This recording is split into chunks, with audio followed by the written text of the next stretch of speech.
کی سب سے لمبی آیت، بلکہ قرآن کی جو سب سے لمبی آیت ہے اس کو آیت مداینہ کہا جاتا ہے۔ یا ایھا الذین آمنوا اذا تداینتم بدین الی اجل مسمى فاکتبوہ، اے ایمان والو جب بھی کسی سے ادھار کا کوئی معاملہ کرو تو اسے لکھ لیا کرو،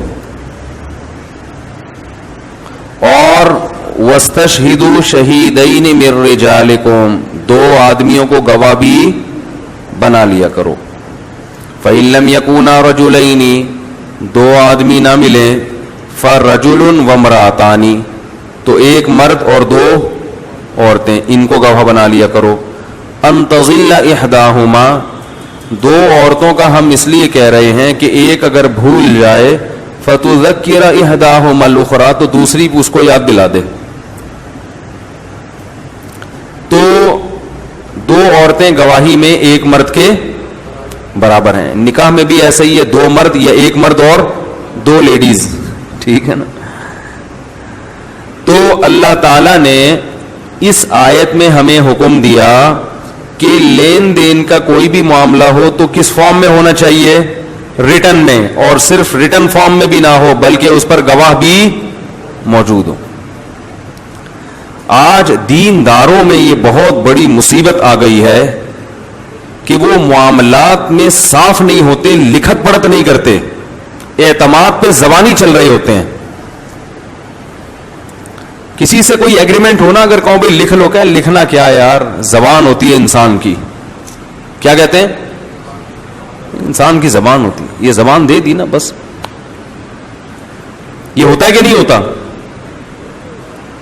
اتنے خراب معاملات چل رہے ہیں گھروں میں، معاملات میں، خرید و فروخت میں، وصیت میں، کچھ پتہ ہی نہیں ہے کسی کا۔ اس کے بعد جو بدگمانیاں پھیلتی ہیں، لڑائیاں ہوتی ہیں، آپس میں اختلاف ہوتا ہے، گولیاں چلتی ہیں، وہ صرف اس لیے ہوتی ہیں کہ شروع سے معاملات کلیئر، بولو بھائی، نہیں ہوتا۔ میں نکاح پڑھاتا ہوں نا تو مہر کی جگہ خالی ہوتی ہے، میں کہتا ہوں مہر، کہہ رہے ہیں وہ تو ابھی تک ہم نے آپس میں طے نہیں کیا۔ کیوں طے نہیں کیا بھائی؟ کہہ رہے ہیں وہ جو چاہے لکھ لیں۔ میں نے کہا ٹھیک ہے، میں 3 کروڑ روپے لکھ رہا ہوں۔ میں کیا لکھ رہا ہوں بھائی؟ میری شادی تھوڑی ہو رہی ہے جو قاضی صاحب جو چاہے لکھ لیں۔ لڑکے سے پوچھو، اب لڑکا وہاں شرمندہ، اب لڑکی والے وہاں جو بھی بول دیں وہ کم کراتے ہوئے شرم محسوس کر رہے، اور اگر لڑکے سے پہلے پوچھ لو کتنا تو وہ اتنا تھوڑا بتائے گا کہ اب لڑکی والے بڑھاتے ہوئے شرم محسوس کر رہے ہیں۔ بڑے مجمع میں لوگ کیا بولیں گے بھائی؟ تو یہ ہے معاملات۔ یہ تو پہلے سے طے ہونا چاہیے نا کہ مہر کتنا ہونا چاہیے، اور لکھوا لیں۔ نکاح نامے پہ پہلے مہر، سب سے پہلے کیا لکھوانا ہے؟ مہر۔ تو معاملات میں لکھت پڑھت اور اس میں صفائی نہیں ہے ہمارے معاشرے میں۔ وراثت میں تو بہت ہوتا ہے۔ یہ جو قرآن کی آیت سمجھ میں آئی، نبی صلی اللہ علیہ وسلم نے ارشاد فرمایا، صحیح بخاری کی حدیث ہے کہ کسی مسلمان، کسی شخص کے لیے جو آخرت پر ایمان رکھتا ہو، اللہ رسول پہ ایمان رکھتا ہو، یہ حلال نہیں ہے کہ اس کے ذمے کوئی مالی لین دین ہو اور وہ لکھے نہیں اس کو، اور 3 دن گزر جائیں اس پر، مالی لین دین ہو اور 3 دن گزر جائیں اور وہ لکھے نہیں۔ بتاؤ آپ میں سے کتنے لوگ ہیں جنہوں نے اپنا سارا حساب و کتاب لکھا ہوا ہے اور اسے اپڈیٹ کرتے رہتے ہیں؟ میرا خیال ہے شاید ایک آدھ ہو، کوئی ہے تو ہاتھ کھڑا کرے ذرا۔ آپ نے لکھا ہوا ہے، آپ نے لکھا ہوا ہے، سب لکھا ہوا ہے۔ چلو 2-4 نکل آئے، آپ نے بھی لکھا ہوا ہے، میں نے بھی لکھا ہوا ہے الحمدللہ۔ تو ایک ایک چیز کس میں ہونی چاہیے؟ میں تھوڑا اپنا بتا دیتا ہوں میں نے کیا لکھا ہوا ہے، صرف شو مارنے کے لیے نہیں، یہ بتانے کے لیے کہ ایسے لکھا جاتا ہے۔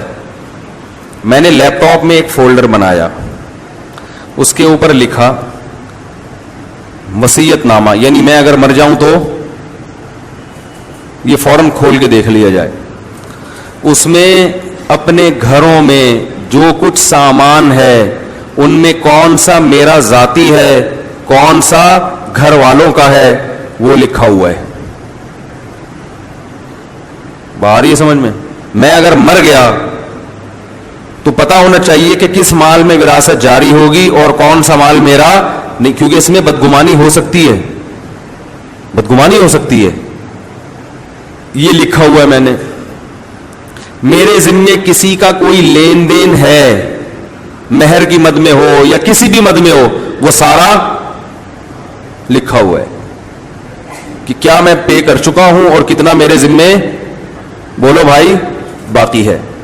بینک میں جو رقم پڑی ہوئی ہے اس رقم میں پوری ڈیٹیل میں ایک ایک چیز لکھی ہوئی ہے, اس میں کتنی زکوٰۃ کی ہے, میں مر جاؤں تو یہ کس کو دینی ہے یہ بھی لکھا ہوا ہے, کتنا نفلی صدقہ ہے, میں مر جاؤں تو وہ کس کے ہاتھ میں پہنچانی ہے یہ بھی لکھا ہوا ہے, کتنی رقم ایسی ہے جو اس کے علاوہ کسی اور مد میں ہے, مثلا کسی نے ویسے ہی بھیجی تھی کہ فلاں وسیم بھائی کو پہنچا دینا اور وہ ابھی میں نے نکالی نہیں اور میں مر گیا, تو یہ فلاں شخص کی ہے جو امانت ہے اور اس امانت کو اس نمبر پہ, بولو نا بھائی, پہنچا دینا ہے.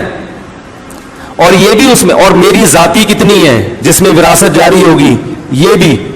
اب بینک میں تو رقم اوپر نیچے ہوتی رہتی ہے نا ہر وقت, کب تک بیٹھ کے لکھتے رہو گے؟ اب نہیں آ رہا بھائی آپ کو سوال پیدا ہوگا کہ یہ تو روزانہ رقمیں آتی جاتی رہتی ہیں, کیا صبح سے شام بیٹھ کے یہی کرتے رہیں گے؟ بھائی وہ تو ہر وقت وہ سارا چینج ہوتا رہتا ہے نا, کہ بھائی کوئی رقم آ رہی ہے کوئی جا رہی ہے, تو وہ ایسے چینج ہوتا رہتا ہے کہ اس کے لیے ایک الگ پیج بنایا ہوا ہے, میں نے ایک الگ پیج بنایا ہوا ہے, اس پیج پہ ڈیٹ لکھی ہوئی ہے, ڈیٹ لکھی ہوئی ہے اور اس میں لکھا ہوا ہے ٹوٹل بیلنس فلاں تاریخ کو بینک میں اتنا ہے, اس میں سے زکوٰۃ اتنی جو فلاں کو دینی, فلاں اتنا یہ بھی. اب زکوٰۃ میں سے جو پیسے مائنس ہوں گے وہ میں جیسے ہی کسی کو چیک کاٹ کے دیتا ہوں نا, فوراً وہاں سے لیپ ٹاپ پہ کیا کرتا ہوں اس کو مائنس, اور وہ سنک ہو کے خود بخود گوگل ڈرائیو پہ, بولو نا بھائی, سیو ہو جاتا ہے. یہ ہو نہیں سکتا کہ میں نے کسی کو چیک کاٹ کے دیا ہو اور وہ وہاں سے مائنس اسی وقت نہ کیا ہو. نہیں آ رہی بات؟ جیسے ہی کوئی رقم میرے اکاؤنٹ میں آتی ہے, موبائل پہ میسج آ گیا یا بینک کا نوٹس آ گیا یا کسی نے کال کی کہ اتنے پیسے بھیجے ہیں, فوراً وہ پلس کی شکل میں لکھ لیتا ہوں کہ بس زکوٰۃ میں آئے نا تو پلس اتنے اماؤنٹ اور اوپر ڈیٹ کہ آج کی تاریخ میں یہ جو اماؤنٹ آیا تو یہ کس مد میں ہے, یہ زکوٰۃ میں. اور زکوٰۃ کا پہلے سے بتایا ہوا ہے کہ کیا کرنا ہے, اس کا صدقے کا پہلے سے بتایا ہوا ہے جو ہے. میں کیوں ساری باتیں بتاؤں کیا کیا ہے میرے پاس, میں ایک مثال دے رہا ہوں. تو ایک وہ روزانہ ہوتا رہتا ہے روز کے حساب سے, اور وہ سنک ہو کے گوگل ڈرائیو پہ, اور گوگل ڈرائیو کا پاسورڈ اپنے کسی قابل اعتماد آدمی کو دیا ہوا ہے کہ میں مر جاؤں تو یہ پاسورڈ ہے, یہ فوراً کھول کے یہ فائل نکال لینا. نہیں آ رہی بات؟ آ رہی ہے الحمدللہ. اگر کوئی رقم گھر میں پڑی ہے, جیسے یہاں بھی تو بعض دفعہ کوئی آتا ہے نا زکوٰۃ کی رقم ہے, تو فوراً لفافے میں وہ ایک جگہ ہے وہاں رکھ دی, وہ جگہ آپ کو نہیں بتا سکتا میں, اور وہ اپنے خاص قابل اعتماد لوگوں کو بتایا بھائی میں مر جاؤں تو وہ یہاں بھی ہو سکتا ہے کچھ رقم ہو, اور ہر لفافے پر لکھا ہوا ہے. اس میں سے اگر کچھ پیسے نکلیں گے تو وہ اسی لفافے پہ مائنس لکھا ہوا ہوگا, مائنس اس میں سے اتنے نکل چکے ہیں. آج ابھی اگر میرا انتقال ہو جاتا ہے نا, الحمدللہ, اللہ نہ کرے, لیکن اگر میرا انتقال ہو گیا تو الحمدللہ اس پر کہہ رہا ہوں کہ میرے گھر والوں کو, دوست احباب کو ایک چارانے کے بارے میں بھی کنفیوژن نہیں ہوگی کہ یہ کہاں, بولو بھائی, پہنچانے. اور اگر کسی کی میرے پاس امانت پڑی ہوئی ہے, امانت کے طور پر بڑی رقم ہے یا چھوٹی رقم ہے, تو میں جس کے پیسے میرے پاس ہوتے ہیں اس سے بھی کہتا ہوں کہ اگر آپ مر گئے تو مجھے کوئی نمبر بتاؤ کہ میں یہ رقم وہاں تک پہنچاؤں. وہ کہتا ہے کیوں, میں تو جوان ہوں بھائی, میں نہیں مر رہا. میں کہتا ہوں کوئی بھروسہ نہیں ہے کسی کا, کوئی بھی کسی ٹائم آپ مر گئے تو آپ کوئی قابل اعتماد آدمی بتاؤ جس کو یہ رقم فوراً میں فون کر کے پہنچاؤں. کیونکہ جب بندہ مر جاتا ہے نا تو اگر اس کے کسی رشتے دار کو پکڑا دو تو وہ ایسے پی جائے گا, وہ بتائے گا ہی نہیں کسی کو, وہ کھا جاتا ہے.